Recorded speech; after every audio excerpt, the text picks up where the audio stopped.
Hey there Bond fans, welcome back to Rocky Watches Movies, where today we're diving into the thrilling and action-packed world of Goldeneye. This 1995 film, directed by Martin Campbell, introduced Pierce Brosnan as the new Bond, and it's often credited with revitalizing the entire franchise for a modern audience. We will uncover the behind-the-scenes secrets, casting surprises, and production stories from this classic Bond adventure. So strap on your bungee cord and let's jump through 20 things you never knew about Goldeneye. After his run as Bond in The Living Daylights and License to Kill, Timothy Dalton was set to return for a third film. However, legal issues delayed the production for years, and Dalton was uncertain about signing a contract for multiple films. By the time he finally expressed interest in doing one more movie, the producers told him it was too late, unless he committed to a longer run. Dalton, reluctant to be tied down, ultimately stepped aside, leading to the search for a new Bond. Pierce Brosnan was no stranger to the Bond producers. In fact, he was their top pick for Bond back in the 80s before Timothy Dalton took over. But Brosnan was tied up with his TV show Remington Steele, which prevented him from becoming Bond at that time. However, when Goldeneye came around, Brosnan was available, and he was finally cast as 007. Other actors, including Mel Gibson, Hugh Grant and Liam Neeson, were briefly considered, with Neeson turning it down because he didn't want to be typecast in action roles. I wonder how that turned out. When it came to choosing a director, the producers initially had their eye on Hong Kong action director John Woo. His stylish, adrenaline-pumping films like The Killer and Hard Boiled made him the perfect fit for the Bond franchise's shift towards bigger action sequences. Although Woo was flattered by the offer, he turned it down, preferring to focus on his own projects at that time. Martin Campbell, who had helmed a number of action films, was brought in and ended up reviving the franchise with his fresh approach. It marked a significant milestone in the Bond series as it became the first Bond film to use CGI. The gun barrel opening sequence, a staple of the Bond franchise, was created using computer graphics, giving it a sleek, modern look that set the tone for the rest of the film. The iconic opening sequence features Bond performing a breathtaking bungee jump off the Contra Dam, also known as the Vesaska Dam, in Switzerland. This jump, which measured 220 metres, set a world record for the highest bungee jump from a fixed object. The stunt was performed by British stuntman Wayne Michaels. The 6-year gap between License to Kill and Goldeneye is the longest gap between Bond films in the franchise's history.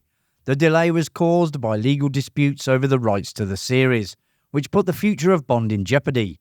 During this time, major global changes occurred, including the end of the Cold War and the collapse of the Soviet Union, leading many to question whether Bond, a spy born out of Cold War tensions, was still relevant in the modern world. Goldeneye answered that question with a resounding yes, bringing Bond back in a way that felt fresh and exciting for the 90s audience. The name Alec Trevelyan, played by Sean Bean, has an interesting real-life connection. It was inspired by John Trevelyan, a former secretary of the British Board of Film Classification, who was a known critic of the Bond films in the 1960s. He frequently clashed with the filmmakers over the violent content in the Bond series, particularly disliking Bond's quips after dispatching villains. Originally, Alec Trevelyan was meant to be a much older character, a mentor figure to Bond, and the producers even approached Sir Anthony Hopkins and Alan Rickman for the role. When they both turned it down, the character was reimagined as Bond's colleague and equal. If you're enjoying the video, a subscribe to the channel would be as thrilling as doing a bungee jump off a dam. The final confrontation between Bond and Alec atop the Janus satellite dish in Cuba is one of the most brutal and intense fight scenes in the franchise. Director Martin Campbell was inspired by the fight between Bond and Red Grant aboard the Orient Express in From Russia with Love from 1963, which was praised for its gritty realism. Pierce Brosnan and Sean Bean performed most of their own stunts for the fight, except for some of the more dangerous moments, which required stunt doubles. There are conflicting reports online about Brosnan injuring his hand. Some say he did it during this fight scene, but others say it was before filming began. And because of this hand injury, Pierce Brosnan needed a stand-in for some of the more detailed close-up shots of Bond's hands. His adopted son, Christopher Brosnan, stepped in to double for his father's hands in several key moments, including scenes where Bond uses gadgets like his laser watch. Christopher, who was working as a third assistant on the second unit, was well suited for the role. Sadly, he is now estranged from his adoptive father. Goldeneye had a budget of about $60 million and made over $350 million worldwide. Adjusted for inflation, it made the most money of any Bond movie since Moonraker. It also massively outperformed License to Kill, having the biggest percentage increase ever from movie to movie in the franchise. For the score, the producers hired French composer Eric Serra, best known for his work with director Luc Besson on films like Leon the Professional and The Fifth Element. However, his electronic and synthesized score was a departure from the traditional orchestral music associated with Bond. His version of the Bond theme, which played during the gun barrel sequence, was particularly divisive among fans. In fact, the producers were so concerned about some of the music that they hired John Altman to compose more traditional orchestral pieces for key action sequences, including the thrilling tank chase through St. Petersburg. In one of the film's key sequences, Bond infiltrates a stealth ship during the Tiger helicopter demonstration in Monte Carlo. The ship used in the film, the Lafayette, was a real stealth vessel provided by the French Navy, and the French government also allowed the production to use an actual Eurocopter Tiger, a cutting-edge military helicopter at the time. Later, Pierce Brosnan, a prominent supporter of Greenpeace, found himself at odds with the French government due to France's nuclear testing in the South Pacific around the time of GoldenEye's release. As a form of protest, Brosnan boycotted the film's French premiere, leading to its cancellation. Alec Trevelyan's imposing ICBM train might look like it's roaring through the Russian wilderness, but in reality, those scenes were filmed on the Nen Valley Railway in England. The train itself was a heavily modified British Rail Class 20 locomotive, which was fitted with a battering ram at the front for dramatic effect. The crew affectionately named it the Darth Train because of its ominous appearance after the iconic Star Wars character Darth Vader. Martin Campbell, the director who revived Bond twice with GoldenEye and later with Casino Royale, makes a small cameo in the film. In the scene where Bond's Aston Martin and Xena Onatop's Ferrari race past a group of cyclists, Campbell can be spotted as the lead cyclist who falls off his bike as the cars zoom past. The sleek BMW Z3 Roadster made its debut in the film as part of one of the most successful product placement deals in Bond history. When Q introduces Bond to the car, he explains that it is equipped with all the usual refinements. But in the film, only two features are actually seen: the parachute braking system and the vehicle's all-points radar display.